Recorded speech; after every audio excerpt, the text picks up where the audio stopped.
माझा इतर उत्पादन खर्च खूप कमी होऊन जातो आणि मला इतर औषधांवर खर्च करण्यापेक्षा सुरुवातीला या गोष्टी वापरल्या तर फार चांगला परिणाम रिझल्ट मिळतात.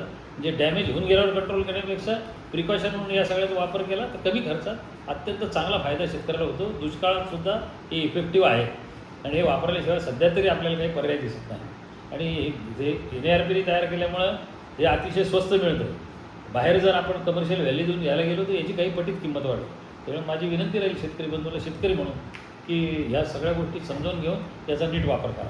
सर आपण अद्रकामध्ये वापर केला का? आल्यामध्ये तुम्हाला कल्पना आहे की आमचं उत्पन्न आमच्या भागाचं हे 150 ते 250 क्विंटल कमीत कमी एकरी आम्ही वापरतो. तर आल्यामध्ये मी आलं याच्यात मागच्या महिन्यात जे घेऊन गेलो मी ते म्हणजे त्याचं बेणं ठेवलेलं असताना त्याच्यावर स्प्रे केले मी 2 बेणं ट्रायकोडर्मामध्ये बुडवून लावलेलं आहे.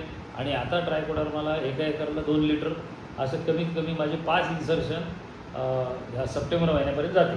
कारण जुलैमध्ये जास्तीत जास्त पाऊस पडतो, जुलैमध्ये जास्तीत जास्त इन्फेक्शन जमिनीत होतात.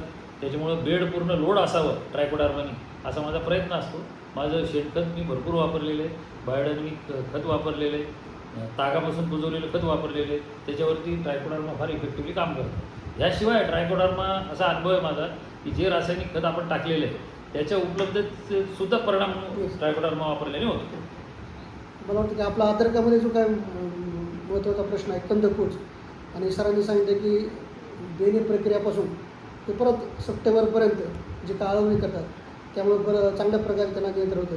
मला वाटतं की शेतकऱ्यांना तुम्ही सरांनी स्वतःचे अनुभव सांगितले, त्यामुळं इतर शेतकरी बंधूंनी याचा वापर करून आपला रासायनिक खतावरचा खर्च कसा कमी करता येईल आणि जमिनीतील सूक्ष्मजीवांची संख्या वाढवून जमिनीची सुपीकता कसं वाढता येईल या दृष्टीने आपण प्रयत्न करावे.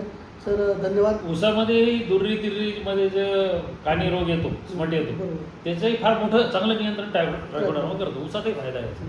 धन्यवाद सर, आपण आम्हाला या ठिकाणी आपले मनोगत व्यक्त केले. धन्यवाद.